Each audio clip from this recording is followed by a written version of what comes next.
Someone says something small, and you're still thinking about it 3 days later. You walk into a room and immediately feel the tension no one else notices. You tell yourself you're overthinking. People tell you you're too sensitive. But what if that's not the real reason? Let's talk about something that doesn't get discussed enough. The experience of feeling things at a level that most people around you simply don't. Not because they're bad people, but because your inner world operates at a completely different volume. Where others hear a whisper, you hear a full orchestra, and nobody ever really explained to you why. Here's what's actually happening.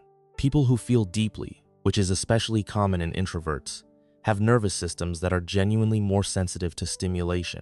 That means emotions, environments, other people's moods, the tone in someone's voice, the look on a stranger's face, all of it lands harder for you. Researchers call this trait high sensitivity, and it's found in about 15 to 20% of the population. So no, you are not too much. You are just wired differently. And that wiring goes all the way down to how your brain processes the world around you. But here's where it gets interesting. Because it's not just about feeling sad harder or getting overwhelmed faster. It also means you feel joy more fully. You feel beauty more deeply. A piece of music can hit you in a way that makes your chest feel like it might crack open. A kind word from someone you respect can stay with you for days. You notice stuff in art, in nature, in people that others simply walk past. That depth is not a flaw in your design.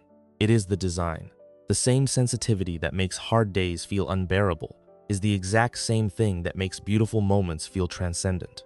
The reason it feels like a burden though, and let's be honest, sometimes it really does, is because the world wasn't built with your nervous system in mind. So you get told to stop overthinking, to not take things so personally. And instead of those words helping, they just add one more feeling to the pile, the feeling of being misunderstood.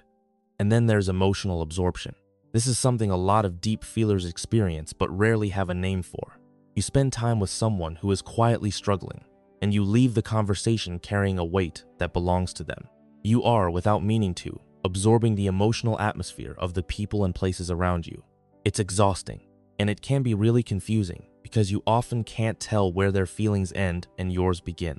What helps is learning to make that distinction, not to feel less, but to get clear on what belongs to you and what doesn't. When you feel heavy after being around someone, pause and ask yourself, is this mine? Did something happen to me, or did I just pick something up?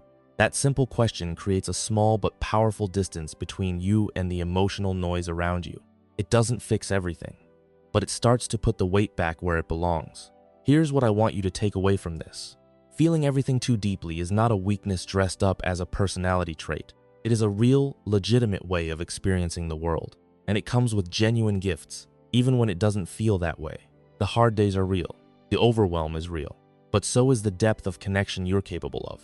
So is the way you love. So is the way you notice things that most people miss entirely. You don't need to fix yourself. You need to understand yourself. And that starts with simply knowing, this is how I'm built. This is why I feel the way I feel. And there is nothing wrong with me for feeling it. If this video helped you see yourself a little more clearly, let me know in the comments. I'd love to hear your thoughts.